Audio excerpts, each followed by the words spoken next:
What is up, everybody? It's Lo, your host, and the full Vols ATB crew. Alex is back with us, and it is finally Florida Hate Week. It is Florida this Saturday in Neyland. We've been waiting literally what feels like years for this. Let's go around, and I want everyone to tell me one thing, and it's got to be somewhat dramatic. One thing that you would give up or do to ensure that the Vols win Saturday. Sheesh. That's kind of like on the spot. Probably like a no call, no show. Probably like a no call, no show. Like I told my boss straight up, I was like, I know I asked off for Friday and Saturday, but you might as well, give me Sunday off because I'm not going to be able to physically recover in the span of a day if we come out with the win in this game. So I was like off rip. I just need that day extra. So I guess I'd be like skipping a day of work or calling out sick, saying I got sick or something.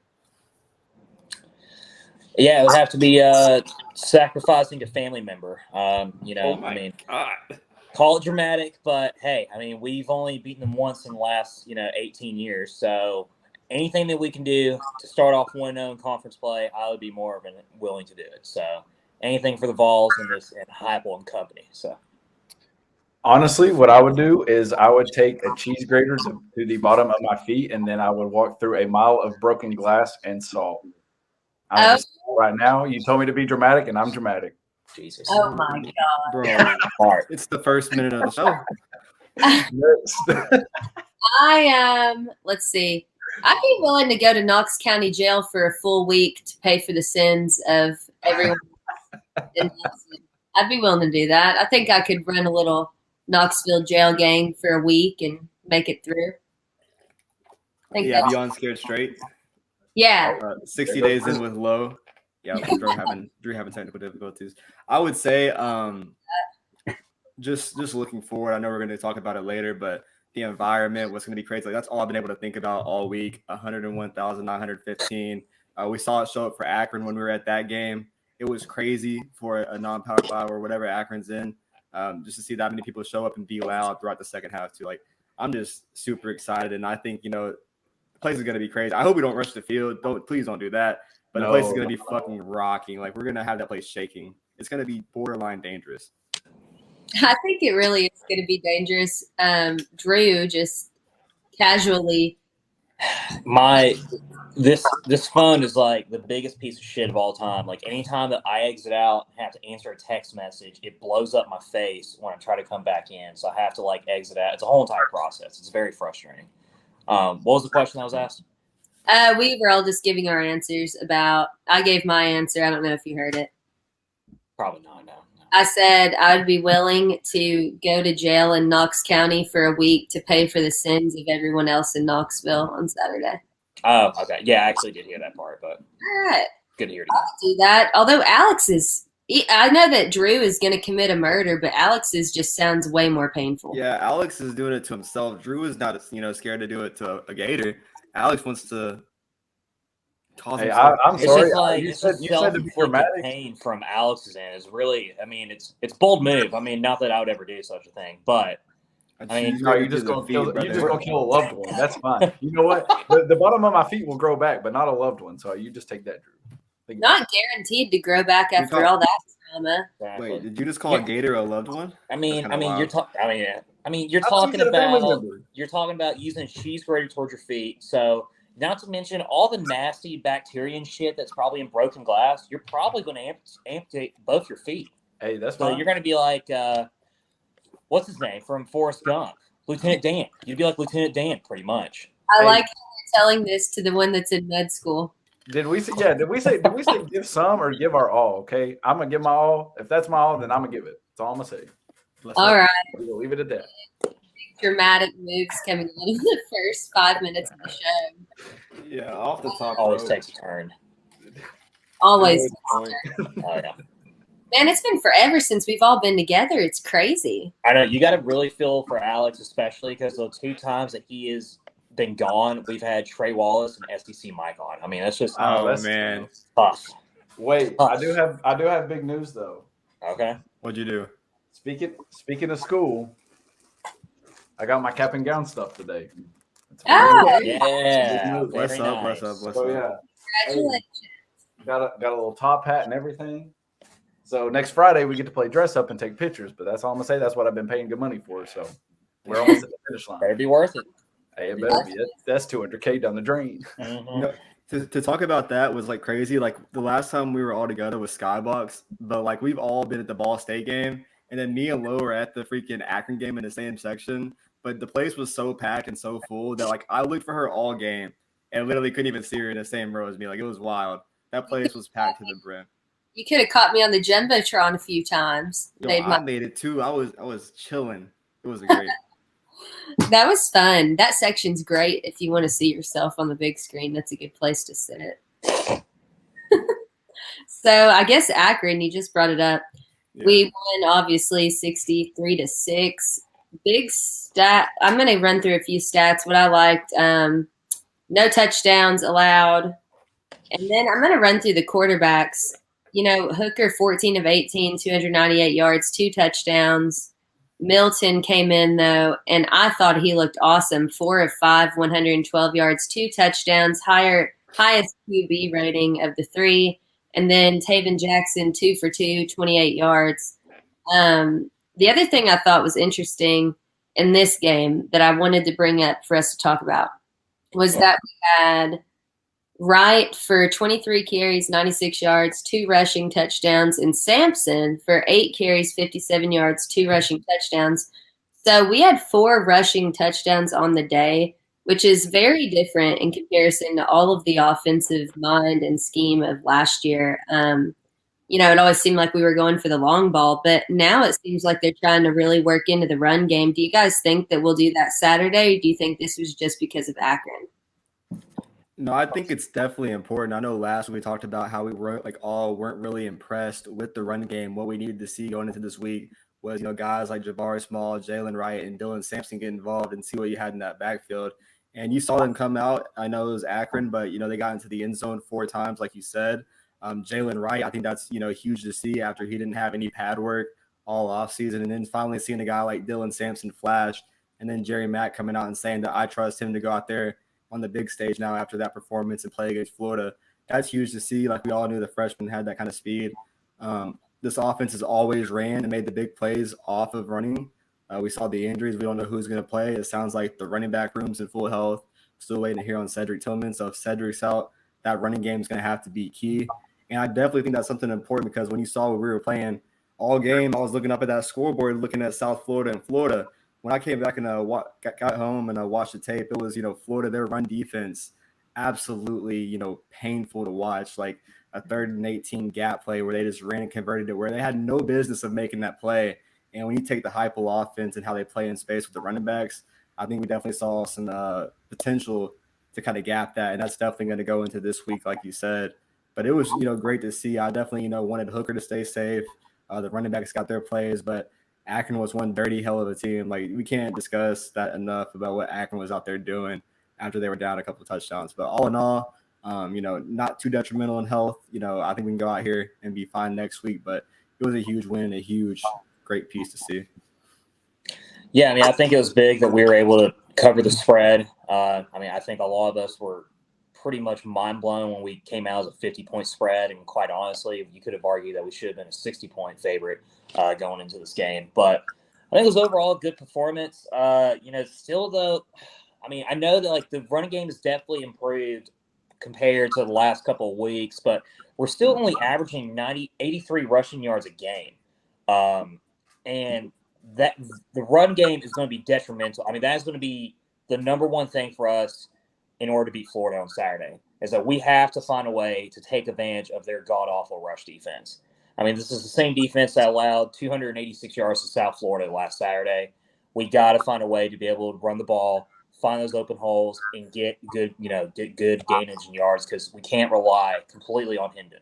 We'll score points, but you got to mix it up a little bit. So overall, though, good win, number 11 in the AP poll, highest in 6 years. So if you told us, back in January of 2021, that in 18 months that we would be the number 11 team in the country and 10.5-point favorites against Florida at home, I would have called you a lunatic. So definitely in the right track. So can't complain too much.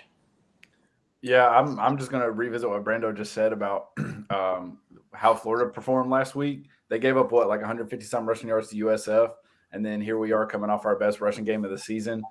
Low, like you said, 238 yards rushing. We averaged 5.3 yards a carry. I think that's huge going into this game.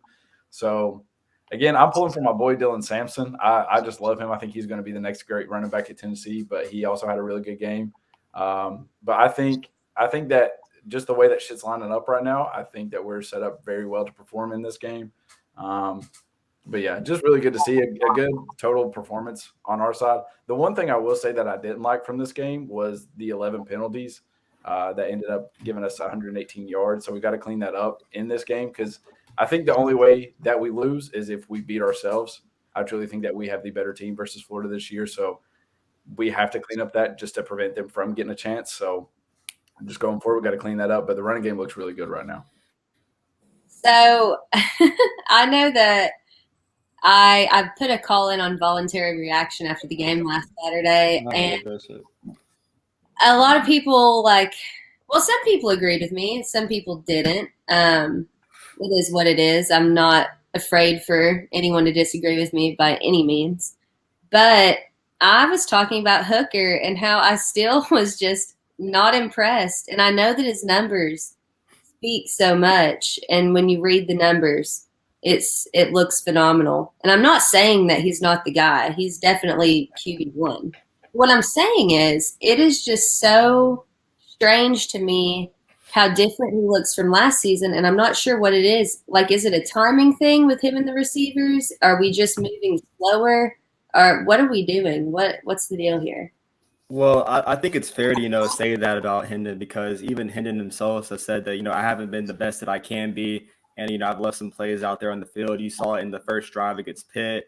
You saw it with just getting started, and I thought we were going to score a lot quicker on Akron, but our first touchdown came in the 9-minute mark. So he definitely knows. Even Joey Haslett, the quarterback coach, said it's just like key things like footwork, staying focused, being poised for game time. Getting those jitters out, it's kind of been weird to see after last year how he got so hot to start off, but like now how it's kind of getting set. Scoring 63 points. I don't know how many were his. I think he scored 42. Is involved with like 42 of those. So seeing him get involved still and that come out, it's weird. Last year we were really good in the first quarter, and this year like the second quarter is like where we get hot. We kind of like have involved, and then you see the second quarter is where that point differential is starting to come in. And I don't know if that's like a scheme thing for, fix it from last year, like how the point differential went for the rest of the game after that first quarter. But I think it's definitely, working in our favor. And if Hendon can get better and make every single play, he's already playing great, the number 2 overall quarterback in the SEC. If he can dial in even more on that deep ball with like Hyatt, like we saw this past week, that's going to be dangerous. And the statement of saying that we have the best wide receiver core and quarterback in the SEC, like it's becoming more true every week. Yeah, I mean, I think it's just also as well, Heupel's opened up the offensive playbook way more this season than he did, from a year ago. And so I think it's just probably just more of just the timing, and because it seems like Hooker is like half a second faster than everyone else, just the way that he's throwing, like where he's putting the ball at. But I mean, to go back to that point that Brando made, I mean, the difference in the second quarter scoring has been phenomenal. I mean, last year, I believe I looked it up correctly, we only scored 101 points in the entire year in the second quarter. And this year alone, we've already scored 59. So, I mean, the difference is night and day. It's just the execution, those first couple of drives that they're still working on. But it seems like they're all getting a little bit more comfortable and what their roles are and where they need to be when it comes to the first couple of drives of the game. So, and I fingers crossed, but usually around that fourth game of the season is right when everything clicks, and Tennessee needs that desperately on Saturday. We got to start hot on Saturday. Like, we got to score in the first 2 drives. Like, we cannot wait until it's middle or late of the end of the first quarter. Like, we got to score immediately and keep up that steam. I think if we could do that, I don't know if there's a team in the country outside Georgia that could be able to stop us. I really, truly believe that. Yeah, I think a big thing is that we were just spoiled last season because we were still coming off the JG era. And so it was refreshing to have a quarterback who didn't make those kinds of mistakes that he was making. So everything that Hendon did looked like just a blessing from God above himself. But like Lo, I agree with you. There are times where I'm like looking at him and he'll overthrow receivers a couple times, and I'm like, you know what? Like last season, you weren't doing that. But again, also like Brando said, and like Drew said as well, is like it takes a second, but then he settles in and he finds his rhythm, and then he definitely improves as the game goes on. So, Drew, you've touched on it. Starting fast is very important for this next game, so we don't really have time to make those mistakes this time. But again, I would rather have a quarterback who finds his way throughout the game versus starting hot and then cooling off and then giving a chance for a comeback later. So, he's still performing really well. Like you said, the numbers are there. Something does look a little bit different, but again, I think it's still early in the season and he'll find his way just like he has before now. So, Great points, guys. That all of that makes a lot of sense. And I just want to make it clear that I'm certainly not shitting on Hendon Hooker.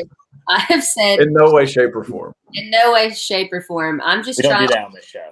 Yeah, I'm just trying to give an honest, perspective of how I've felt watching the past 3 games. Do I think that he's done great? Yeah, it's just not the same. But who's to say that that's even a bad thing? He's came out, he's led the team through these 3 wins. He was super resilient in the fourth quarter against Pitt. Like, all of these are very notable things that I think he's great for. I would just like to see us start out hot and carry it all the way through, which I'm sure everyone else on the team, I'm sure that's what they plan for. It just doesn't always work that way. So go ahead. Well, I was going to say, think about it too. If he thinks that he can perform better, and basically all of us as fans know that he can perform better, like we've seen a better version of himself. Look at what he's already done, not at his best. He's put up over 100 some points this season already. So if he gets better, I would be terrified if I was the rest of the conference, if I was the rest of the defensive coordinators that got a game plan against him, because if he's not at his best and he's still throwing 14 of 18 for almost 300 yards and 2 TDs and then also rushing for 2, I would be mortified. But good luck trying to stop him if he gets better. That's a great point, Alex. I guess summing up Akron, because it was awesome. Knoxville was absolutely freaking packed. You would have never thought that we're playing this damn Akron team. 676 total yards on offense, 6 of 13 on third down, but 4 of 4 on fourth down, which I thought was interesting, and no turnovers. So I was really pleased with that, because against a shitty team like Akron, and whenever they are dirty as hell like they were, it's easy to let little mistakes like that rattle you, but they just kept going and took care of the football. So you can't complain at all about that performance. And they hit the over, so can't complain there. Kind of want to touch on the playing dirty, and this was also a conversation that we've had in the last few days. Let's see. Bobby Ray 6 is asking if we think Tillman will play on Saturday. I don't think it's not. But from what I've heard that Cedric Tillman is like a high to middle ankle sprain, that he could play this week. He could go. He could give you some valuable reps. But I think Tennessee's confident in their wide receiver room, and that's just to touch on how confident we've been the last few weeks, seeing Bru McCoy, Jalen Hyatt, Walker Merrill, guys get into the end zone. I think this week, I don't think if he's not going to be able to be 100%, you don't need to risk it for the future of what the season's turning out to be. If you feel confident, go out there and win the game. Let him rest on the bye week, get ready for LSU. But I just don't see it. There's no reason to rush him, and it'll be all right. I think everything else on offense will be fine. Dylan Sampson, Jalen Wright, Jabari Small, but there's no reason to rush it if it's midway. Yeah, I think from everything I've seen, it said that he's highly questionable at the moment. One thing I think a lot of people are afraid of, if they do put him back out there, is that he redo that injury, and if he does, he's done for the year. Possibly even his career might take a turn for the worse. In that sense, as far as the stock goes. But we got so much talent at wide receiver, and it's like what I told you guys a couple days ago. This is the most talented wide receiver room I think we've had in almost 10 years.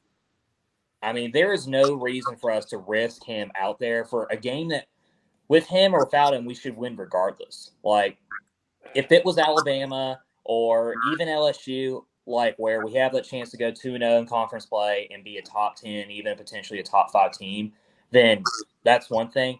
But guys, we're 10.5-point favorites against this team, and like, let's be real, Florida fucking sucks. Like, I mean, there's no other way to like say it. Like, with him or without him, Vols are covering the spread. I mean, so don't put him out there. No need to risk it.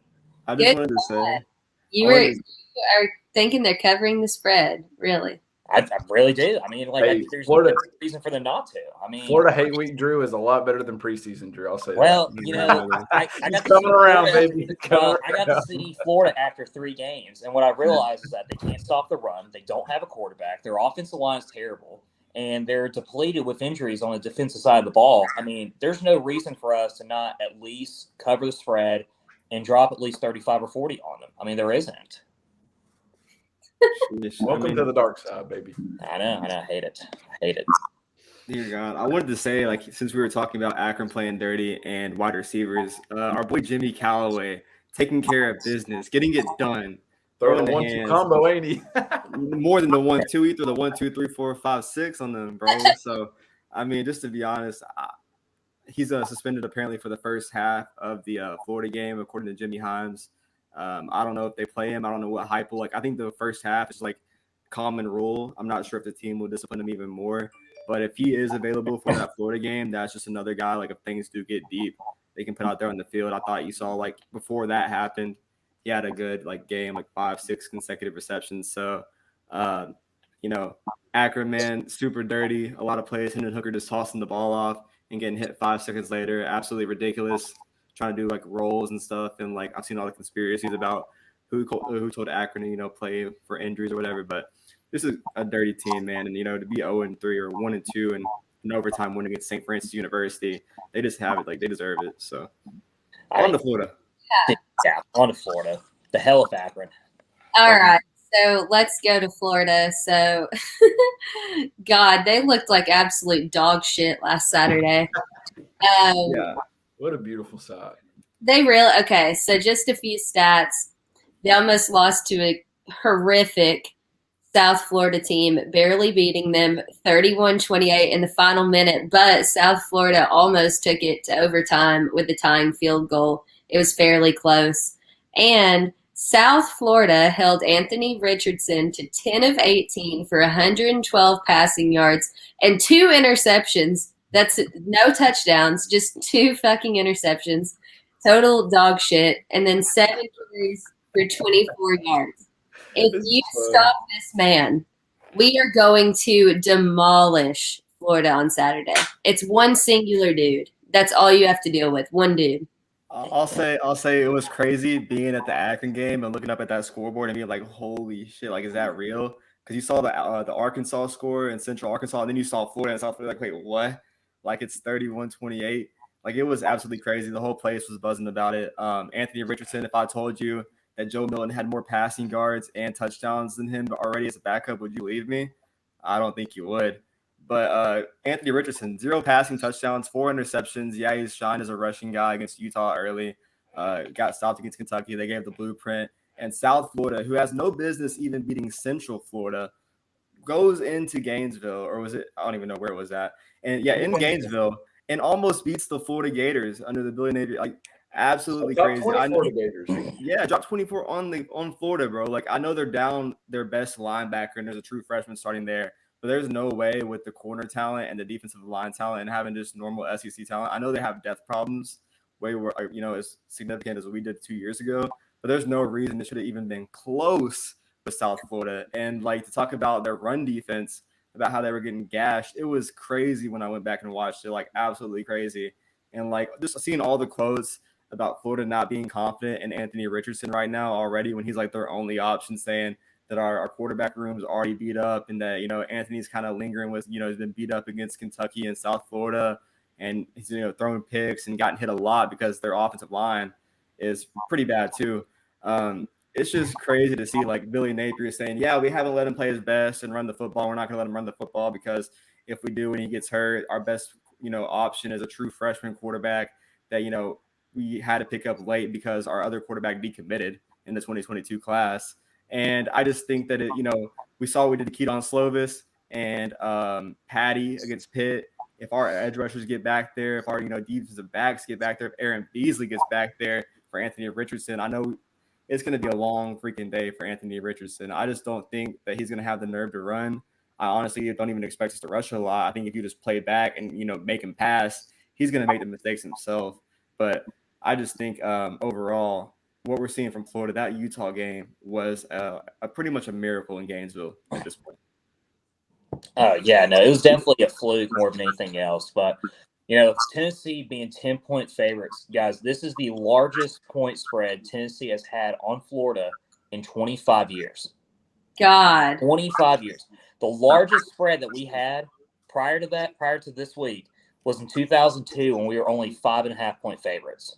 And, of course, we wound up losing that game by, I believe, 4 touchdowns. But this Florida team, no one respects them, deservedly so. They're garbage, all right? True. I mean, their quarterback's awful. They have no offensive line. True. Their quarterback has about as many touchdowns as Queen Elizabeth, and she's been dead for 2 weeks, okay? True. So, I mean, there's no reason for us to lose this game.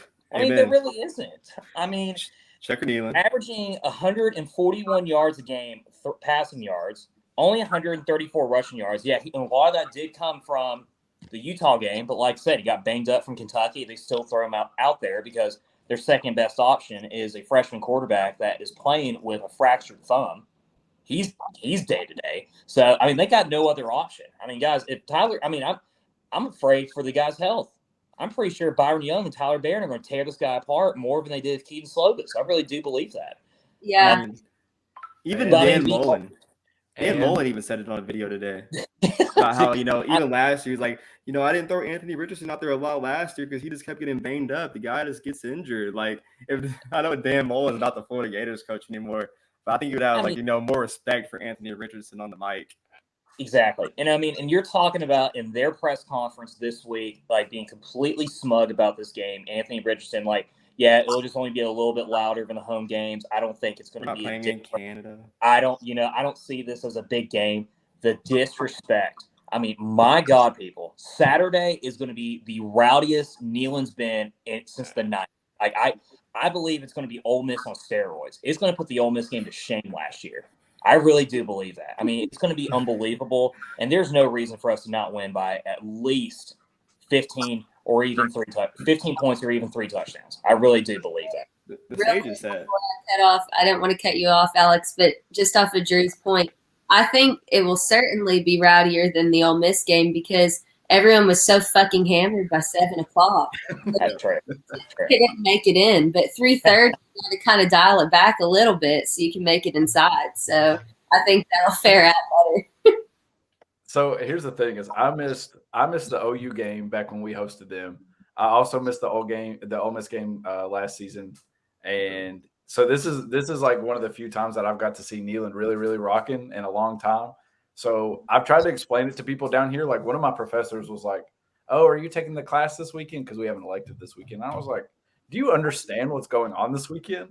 Right. I was like, "The Vols play Florida at home, and not only is it a sellout crowd, we've got Checker Nealon coming, we've got game day coming, we've got Barstool game day coming. We have 2 separate game days coming to this stuff." And Josh Payton. People was mad because game day wasn't going to Duke and Kansas. I don't know what the hell they're watching, but there's a top 20 matchup in East Tennessee, and that's what we really need to pay attention to. But like y'all have said, I think the funniest thing I've seen this week is that everybody on this show, plus the listeners combined, have thrown the same amount of touchdowns this season that Anthony Richardson has.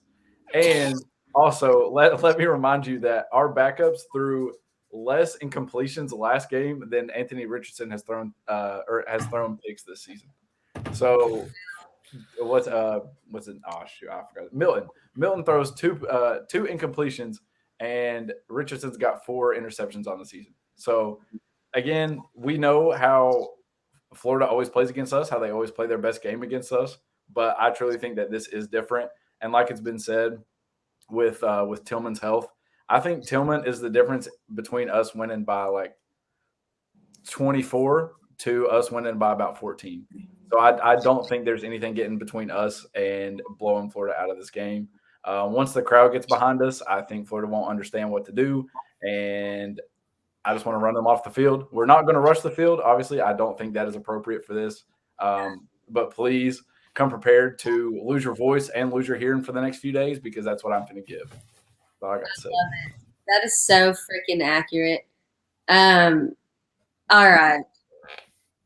I agree with the Tillman thing too, because as a coach, there's just no way that we should force him to go out there. I mean, especially with the bye week. And even then, we still don't know how good he will be for LSU. I mean, this sprain, yeah, an ankle sprain you can get over in a couple weeks, sure, but I would rather have him on the back end of the season and make sure he's 100% healthy with our depth that we have in the locker room at wide receiver. So I agree with that. I don't think people should worry if or when he's going in or if he doesn't come in at all. I think that's for the better. But yeah, I was gonna say, like, that's a great point I wanted to mention earlier. Is like a high ankle sprain, like low is like a shorter time span, but like that high ankle sprain of like being able to come back, like you see it in the NFL. You saw with like guys like Dalvin Cook, wide receivers in the NFL, it becomes a lingering thing. Like when you do it, like Drew said, like if you put him out there at risk, it's only a chance to get worse. Tennessee, we saw, with Cade Mays when that happened with him. You saw, him play through it, but he was banged up for half the season. You kind of wonder like what his full potential would have been like. Seeing him limp off the field. And I wouldn't want Cedric to go out there and like see him going through that pain when I know that extra week for LSU can get him back to at least over 50 or 75%. Like they gave him, like, I think VolQuest was like, it's 50-50 right now, but Tennessee feels confident. So if that's still the case, if he can be, 75, 85%, whatever for LSU, that's definitely the best case scenario 2 weeks from now. Just to see him go out there and ball. Like, his jump balls, the way he makes plays and athleticism using his height and like his size, like I want that to be at the full best case scenario. And if that week matters, then yeah. But I think this week's definitely key for guys like Brew McCoy, Jalen Hyatt, that proved that last week wasn't a fluke. And Jimmy Callaway and even Walker Merrill, like guys that are going to go out there. And we haven't even mentioned Joe Milton's 65-yard bomb to Ramel Keaton. Like those two guys were clicking late in second half. So I feel confident in our wide receiver room, and I think they're going to go out there and make plays. I mean, I was even going to say as well, like this is a fantastic opportunity for Ramil Keaton to finally show like what he's put in for the last 2.5, 3 years as far as the offseason goes. I mean, he's going to get plenty of reps on Saturday. I think Jalen Hyatt's going to still be our go-to wide receiver for a lot of these plays, and deservedly so. I think he's the best wide receiver we have right now so far. But we just have so much depth, man. Even with Squirrel White, Squirrel White played great last weekend as well, which was awesome to see. And so it's just comfortable knowing like that's the difference between like this team and like say like 3 years ago, with Pruitt, where it's like if Jawan Jennings or Callaway went out, like we were fucked, like completely fucked. And like now it's like we got 3, 4, 5 wide receivers that we can rotate and still play at a high efficient level of this offense. So huge game. Go ahead, Brando. I was gonna say one thing I want to see though was like the penalties we were talking about earlier, like the past 2 weeks against Pitt and Akron on Brew McCoy, just for being physical and like better than somebody and being able to make that play, like the offensive pass interference. Like I want to see this week, Brew be able to go out there and manhandle somebody in the 15 jersey, like it's against Florida in the past when we saw that number 15 Jawan Jennings and make a play. But the penalties on him, like I feel like that's a disadvantage for his size and like the play advantage. It's been like straight off the line of scrimmage. It's not like he's going out there and doing nothing. Like it's not like he's going out there and not making a play. Like he's playing to the rules. I want to see that get fixed. And I think even though Hyatt's the main guy and he had a career game last week, I want to see a guy like Brew McCoy get more than 5 catches or more than 4 for 37 yards. I want to see him get involved, a few touchdowns, a deep ball here and there like we saw against Pitt. That's going to be key. But, I want to see like us play physical off the line on that outside if Tillman is out. Definitely. I think we got a good setup here. So as we discussed earlier a little bit, Tennessee is now set at a 10.5-point favorite. The over-under is set at 62.5. And let's go around and see, 1, does Tennessee cover? And 2, over or under? You have to pick one. I'm not really good at math, but I've had the same score prediction all week, and it's been 38-21 Tennessee. I just think Tennessee wins by more than 10.5. I even have us winning by 17. Maybe a field goal here and there by Chase McGrath. I know he missed one last week. I want to see him redeem one this week. Be another big field goal like in the Pitt game. I think Tennessee, I don't know what that is. Let's see. What did I say, 38-21? And the spread is what? 62. Yeah, so I'm going to say 59 points. I'm going to take the under, I guess. So I definitely see it being a high-scoring game, not over 60 points, though. The Florida offense, if they were that bad last week and they were that bad against Kentucky in Gainesville, I just wonder what they're going to do coming in here with 101, 9-15, Anthony Richardson's first real bowl game, away game, and then Billy Napier, his first away game as a head coach too. That guy, he's been making all the quotes and bulletin board material, but I don't think he knows what he's getting into. I think Lane Kiffin last year, talking about the Ole Miss game, like he kind of knew the idea of what he was getting into, but Billy Napier, like all this stuff and how we're crazy and craving this win this year, it's going to be wild in there. So I think the crowd's definitely going to have effect. I think Tennessee wins this by more than 2 scores. So I think it all depends if linebacker Ventrell Miller for Florida, if he plays or not. Billy Napier said today that he's a game time decision. He was out since early in the Kentucky game, and honestly, like that defense is like a complete night and day difference with him on there, in the sense that he is like the core leader of that, like the entire defense. He's everywhere on the field. If he's not out there and they don't wind up playing him, from what sounds like, he may describe like it was a subjective injury that he'll go out there when he feels like it, which I think if is the case, he's going to wind up playing this game. If he doesn't, I got the Vols 42-20 win this game, and Florida will get a late touchdown in the fourth quarter to bring it up to 20, still under regardless. If he does play, 38-24 Tennessee, regardless for covering the spread. Lo, what did you say the over-under was again? I'm sorry. 62.5. 62.5. Okay. From my prediction earlier in the season when we had the live show, I went 35-24. I'm going to stay around there. I think it may go up to 38-24. I think we may get a field goal somewhere else. But again, I think Drew, you hit the nail on the head with Ventrell Miller. Depending on whether he's out there or not, will determine how well Florida lines up on defense and can try to stop us. I actually saw something else too the other day. Is what was it? Number 21, one of their big defensive tackles or defensive ends. The big boy who threw the dude from USF down. And I was like, how many cramps do you think he throws this Saturday? All of them. Just something funny. But I think Florida will try to pull out all the stops and all the gimmicks like that to try to slow us down because they know that they can't hang with us. But I think we cover the spread, but I would stay under the over-under. So I say 35-24, 38-24, somewhere around there. All right. I would just like to say, I don't know if anyone forgot, but South fucking Florida put up 20 on this team. Okay? Let us please not forget that. I think someone lost something here. 38 is pretty good. I'm going with – I feel like this game's going to be a little bit weird. I can see Anthony Richardson having a better game than he's had the past couple games. Like, I don't think he's just going to be as atrocious as he's been. He's probably going to turn it around a little bit, and we will get caught off guard a little bit. So I'm going to go 45-27, and I'm going to take the over. Hey, I do have something to say, though. The person who has the most to lose in this game would be Drew. Because he did via our live show on record pick Florida to beat us.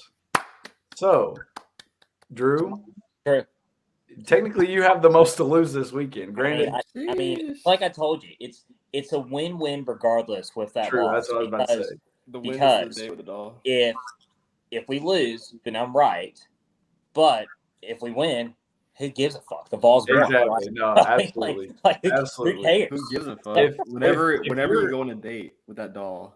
Exactly. If you're correct, They then get skybox. We'll do karaoke night. It'll be a great time. So. if you're correct, then me, Bruce Brando, and Lo go down together. But if you're wrong, your team wins.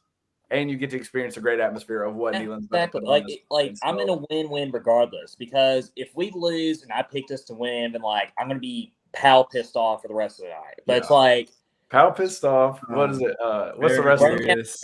Very Alcoa furious. angry. Yeah. So I Alcoa wanted angry. to point out before we moved on, Ventrell Miller, the star linebacker, he was back, running on a treadmill today via his Instagram story. Obviously, that really doesn't mean anything, but if he's running on that hurt knee, he's trying to get back as quick as he can. I don't know how much that'll contribute to Saturday, but even then, man, like this Florida team's bad. Like they're bad. That defense is bad, and I think the big plays are going to come whether it's in the inside, across the middle, like we saw South Florida do all last week, or if it's in the running game, seeing guys like Jalen Wright and Dylan Sampson, star their name inside the game.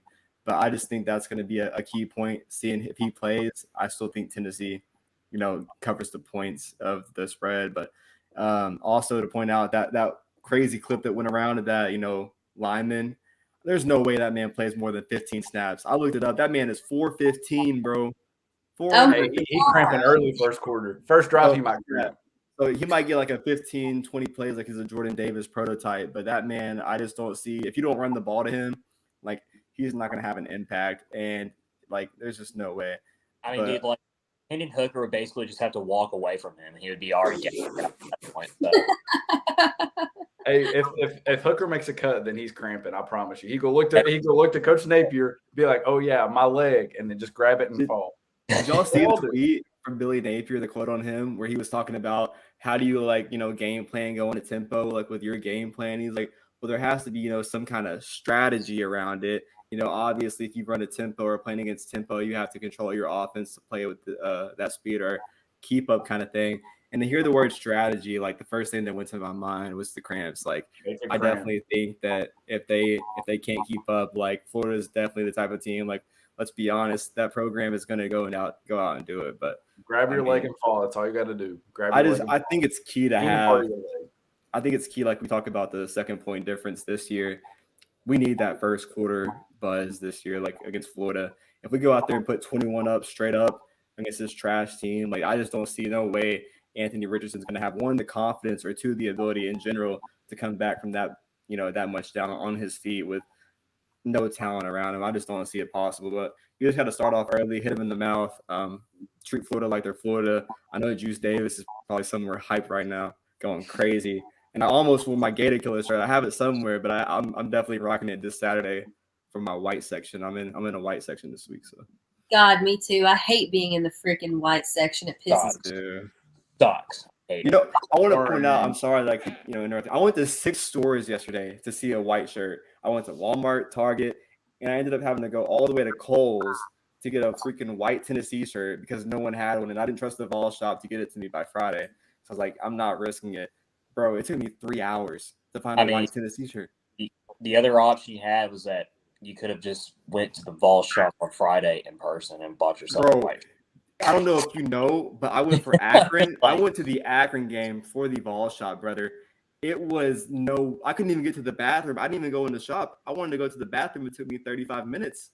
Like, it was terrible. The line was outside the store. It was out of control. All of the Vol shops were like the lines. When I went to do the Tennessee tailgate, my mom went to the Vol shop up the road, and the line was around the store and outside of the building to purchase something for Akron. I can't imagine what this you guys have to go to the one right next to Fieldhouse Social. That is the better one. They got a more variety and less lines. It's highly recommended.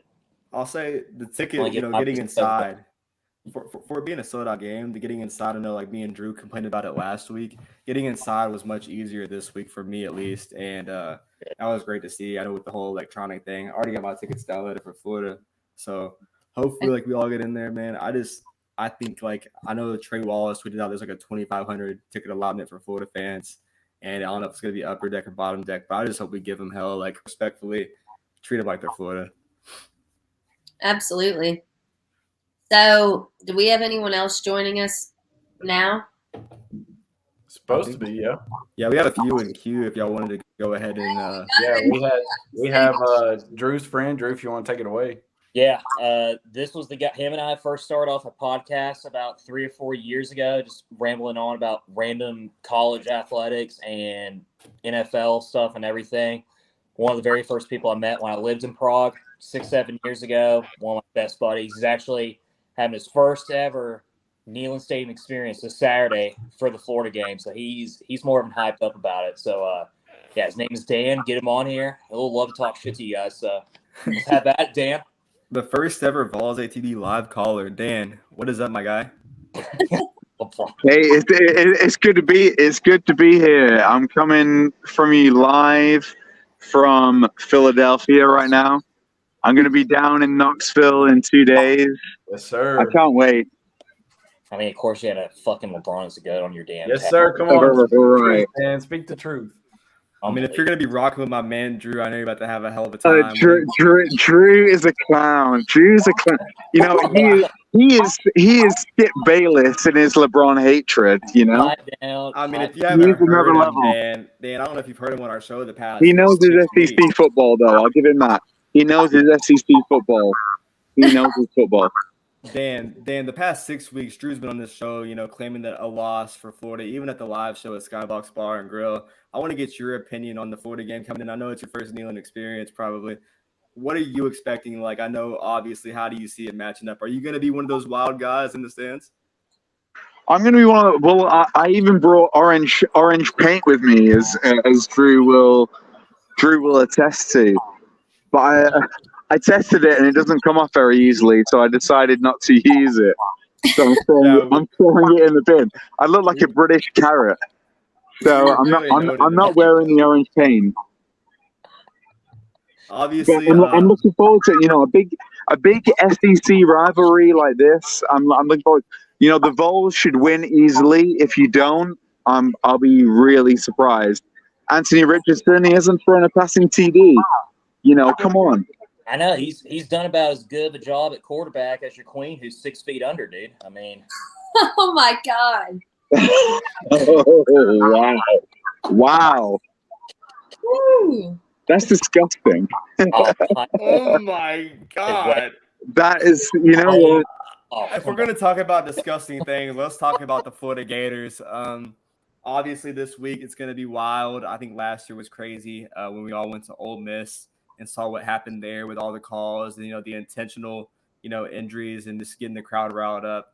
This week, I think it's just pure hatred and pure bliss of the last 14 years of what's been going on against Florida. And it's going to be a lot of, anger exited out. The stage is completely set.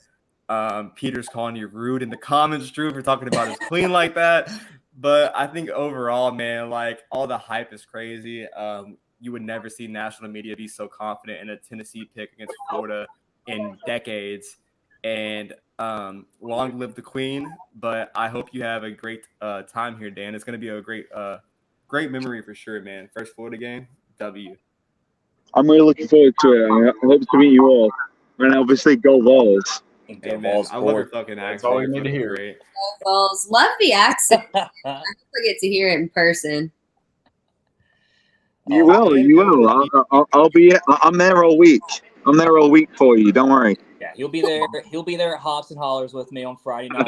That's right. Going, We're gonna get this man fucked up on some Oh, he moonshine. left? Oh, dang. I thought we all had questions for Dan. Hey, he said, I'll be here all week, but not right now. Not Man, he got us out of here. Got on out. Drew, man.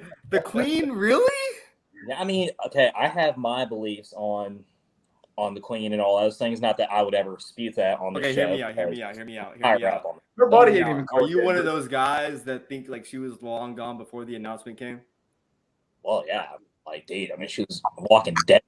So, I mean, who cares? She's dead. I mean, like, did we not fight a war over these people to, like, not be rolled on it? I mean, like, this is getting ridiculous. All right, who's the next caller? Yeah.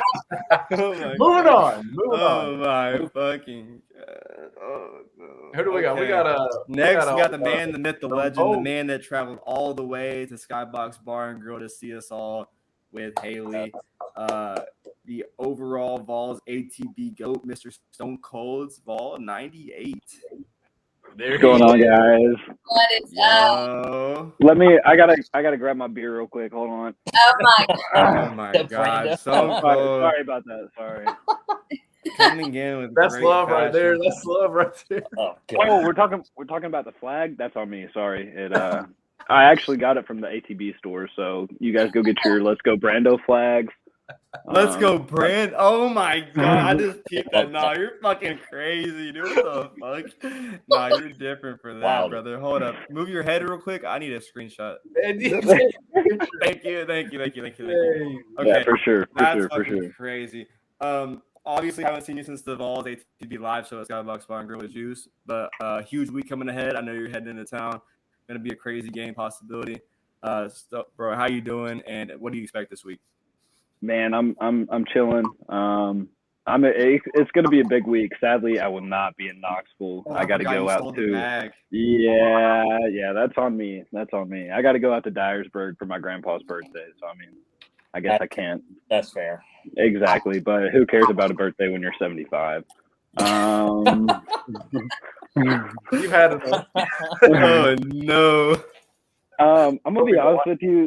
This line scares me at 10.5. You know, I know it's Florida. They're coming into Knoxville and they're probably going to give us a run for our money.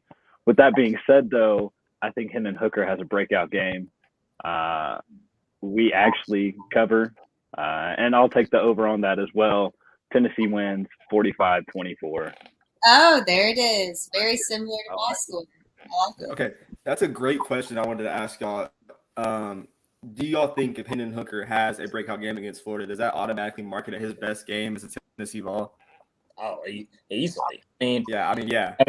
There's no other performance I can maybe think of. Maybe the only one that could be would be as good as this Kentucky one last year. But dude, I mean, to literally be in the same cat. I mean, he would be the only other quarterbacks since 2000 that has beaten Florida was Casey Clausen, Eric Ainge, and Josh Dobbs. To be in that type of category and spoken of within those same groups of people, he would be. He'll instantly be a Vol legend. I mean, he already is, but it would solidify status with a dominating win over Florida, or even a win over Florida for that matter.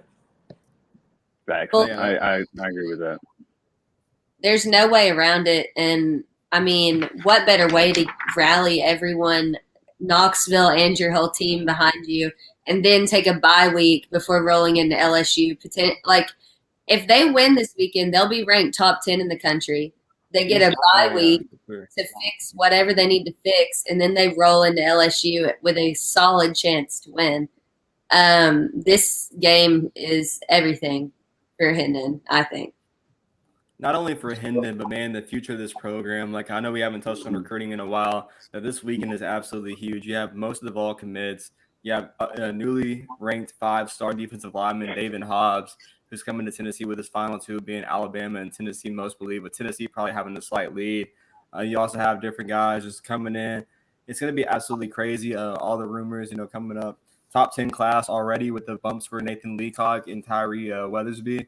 But, just looking forward for the 2024 class, 2025 class, that student section part is going to be packed. Every single seat for this game, without a doubt is going to be filled.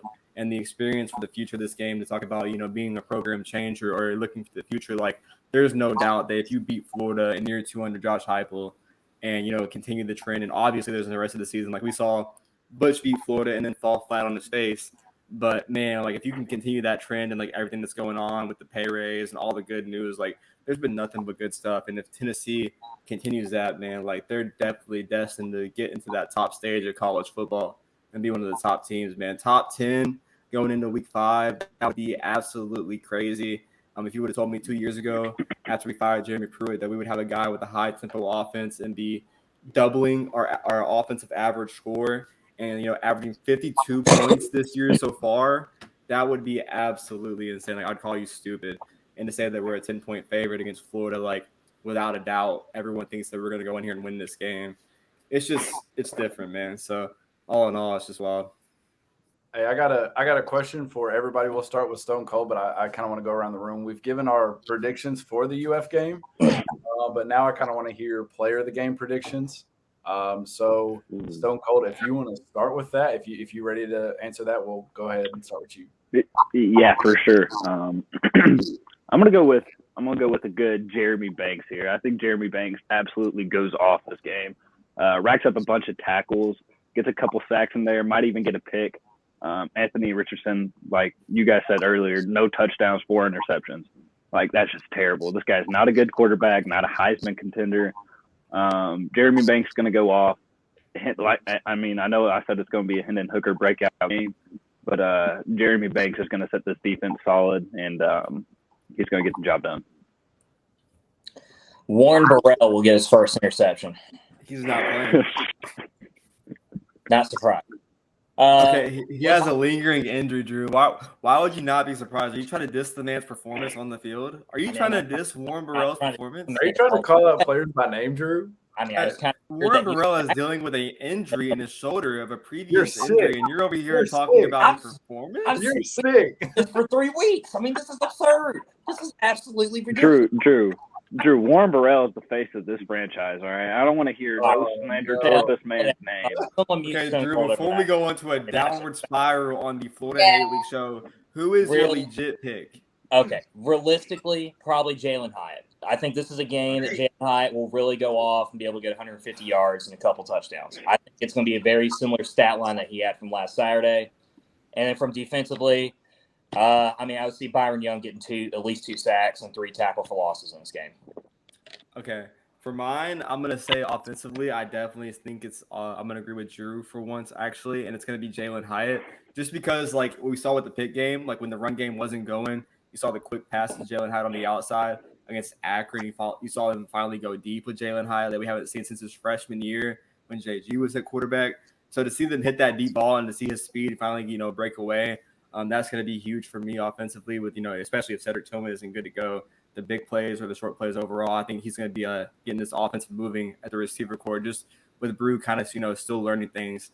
It's going to open up opportunities also for Brew. I guess for defensively, I'm going to take Jawan Mitchell just because this week was his first week back, right?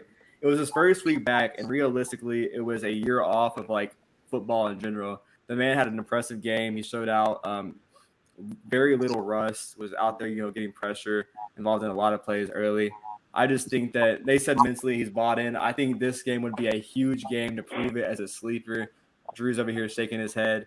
But, linebackers have to start, man. If you got that depth at linebacker after all offseason, we talked about how we were scared of linebackers and safety play, right? You have Jeremy Banks, Aaron Beasley, who showed out, Jawan Mitchell's back, and then you have true freshman Elijah Herring, who had 2 sacks against Akron. Like, it's looking a lot better than it did, preseason. So I would love to see, Jawan get involved after being out for those 2 games. So, I mean, Jawan hasn't played a game a year, and Aaron Beasley is definitely, I would argue, the best linebacker that has played for us so far. Yeah. Played way better than Jeremy Banks. Guys, if he came on the field, that'd be great, but I'm not really worried about that. Let's just hope our DBs can get the job done. So my picks, I'm going to agree with Stone Cold. Banks has had the ball tip his hands multiple times this season, has never got it done. I think he's hungry for a huge game. So I'm going to pick Banks on the defensive side. Offensively, I'm going to switch it up from y'all. Say that Hendon and Brew finally get their timing down. I'm going to pick Brew McCoy. He's physical enough. He has the opportunity to just demolish these dudes out here if they can get their timing right. And I think that they've probably been working on that a lot, considering it's been off for the past couple weeks, or not ideal. So those are my 2 picks, offensively and defensively. And I just can't stop thinking about Saturday. Hey, that's honestly what's been on my mind all week is like, dang, is it Saturday yet? But y'all took mine with Jalen Hyatt. So I'm going to go with what we were talking about earlier in the show, and I'm going to say it's either small or right. I think since Florida has shown that they have a very poor rush defense, that Jabari Small gets back on track and Jalen Wright keeps doing what he's been doing. So I think they both collectively have a really good game, probably rush together for somewhere over 150 yards and a couple scores themselves. Defensively, I also wanted to go with a linebacker, but I'm going to take a defensive end. I'm going to say either Byron Young or Tyler Barron. I think Tyler Barron reminds us why he was a highly rated recruit coming out of high school and shows us flashes of what he has been doing. And if you remember, the last time we beat Florida, there was another number 9 defensive lineman who tore him up, and Derek Barnett. So maybe this is Tyler Barron's time to remind y'all that he is talented and he's got the ability to make create some havoc in the backfield. As we said, that Florida has a Swiss offensive line, so hopefully he gets after it and causes Anthony Richardson more problems. So y'all took mine, but I'm gonna go with that way. So a little bit. That- Harrison right there. That's a bold move comparing Tyler Barron to the greatest defensive end in Tennessee. Hey, he might. We never know. All right. Hope you're right. So, Stone, anything else that you want to say before we wrap it up and get out of here for Florida Hate Week? Well, I want to say one thing, Brando. You brought the Jimmy Callaway situation up, man. Oh man. And listen, I'll tell you, I will throw Jimmy Callaway up there with Zach Wilson. Jimmy Callaway has that dog in him, and he is going to go off. 4 catches, 5 yards, and a touchdown. I'm telling you, he's coming. But he's going to be. Stone Cold, man. you're losing. Yeah. Stone Cold, your performance has been so good that your internet said no, sir. I guess. Yeah. 1, W flag, absolutely beautiful. Love the design. 2, I think, like Lois said 5 minutes ago, all I'm thinking about is Florida. Haven't been able to work straight. One more work day for all of us tomorrow. I'll be there Friday night. Get ready for the weekend, Saturday, Sunday. It's absolutely crazy. Like, the environment's stupid. We've hyped it up all season, not knowing that, like, not expecting to probably be like 3-0. I mean, we probably did, but like to see it on the field and how it's happened and like how confident we are going into a Florida game, like it's different. It's a good different. And I'm not going to believe the battered ball syndrome. I'm going to go into this week confident, be happy with like all the people around me, 101,915. And let's go fucking kick Florida's ass. Like, let's go out there and win by 2 scores. Let's go win the game. Let's come back here next Wednesday talking about being 4-0. And, it's fuck Florida. Florida hate week. So, I mean, guys, at the end of the day, if we just have fun, that's all that matters, right? Champions alive, dang it. Champions brick alive. by brick, baby. Win or lose, let's just have fun, guys. Absolutely not. Get out of here with that shit. Kick him out. Oh, my God. Nah, fuck Florida. That whole entire state can flood and go to hell. So, Oh, my God. That's even worse. What the fuck? You're goated. So, Except for Miami, I got to make it back. But anyway, I know we've been a couple of us have been drinking on the show tonight. But what we need to be doing is we need to be prepping. We need to be drinking some water. We need to be drinking some Gatorade. We need to be drinking some Pedialyte. Powerade. Make sure you got your Powerade. I don't give a dang. We're not drinking Gatorade. It's Florida your hate week. ibuprofen, your IB playing, and your IB cheering, because that's what we can be doing on Saturday. So just make sure we take care of ourselves, because there is a monumental game on Saturday that we got to be ready for. Got to give our all. 3:30 at CBS. It doesn't matter. We showing up at like 10:30, 11:30. Nah. And we're going to do the dang thing. I love it. My final rant is I better not hear one fucking complaint about anyone standing. Thank you. Thank you. No matter Give a fuck if you in the wheelchair. 95 years old, your ass better be standing up, or you For the should have. last time in your life. Like, you better get If you're the Queen of England, you better be standing. That's all I'm saying. The Queen of England will be standing up. She's No, I don't falling want out the her. ground, damn it. Drew, I can't. I can't believe you said that to your friend, bro. Like, that's just I know him like beyond that. So me. it's all good. That's a I know him. companion. That's He like knows a freaking person he from the knows UK my- talking about Kobe Bryant. Like, Well, he knows my belief system, my thoughts on the royal family, so like it was expected. I mean, he did way worse shit about folks from Tennessee, so he's not active offended Yo, at before all. we go, Was I just wanted to say, I have my college game day sign. I'm gonna be there bright and early. I just wanted to mention this on the show. It's gonna be throw mustard, not a cleat. Thoughts? Throw mustard. Throw the- not the cleat. I'm actually really disappointed in you. You really should be promoting the podcast, Brando. So, like, where's Like, the we didn't balls just have 78 live viewers in the show tonight. Like, you think we're not doing? It's Just wild. put the Vols ATB logo in the corner. We'd be good. Hey, Yeah. I got you. Put a QR code or something. the QR? Spotify. Yeah, let's just go beat Florida. Hey, Stone Cold. Even though you won't be there, I will personally say this: me, Brandolo, and Drew will drink one for you. Oh yeah. Probably more than one. I will say more than one. I appreciate it. At least somebody's listening. Yes, sir. All right. Your connection's dead. Yeah, All I'm right. not sure what he said. There he but goes. I'll drink. Get him I out. love you, Stone Cold. I love you. Shout out to our guests. Shout out to everyone who listened and watched us tonight. And I guess we're going to wrap it up. I am ready. Final thoughts. Get down there early. Be loud as hell. Stand the hell up. I don't care what's wrong with you. And be ready to watch the Vols beat Florida's ass. Final statement. Fuck Florida. We're going to be 4-0, top 10 in the country.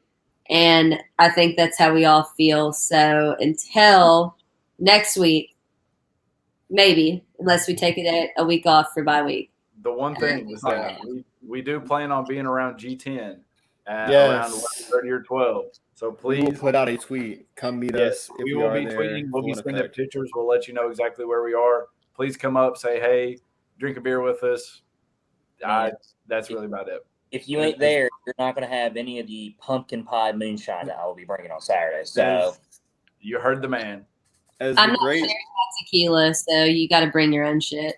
as But the we'll great drink with Daryl- you. You won't be drinking alone on Saturday, but yeah, we'll let y'all know where we are, but come find us. As the great Daryl Taylor said once, we gonna whip that fucking ass. Florida hate week in full effect. Let's go beat the Gators. Put Billy Napier in a statement and the Cookville native in the ground. Let's just go beat Florida. Go Vols. All right. That's it for us. Good night. Go Vols. Good night.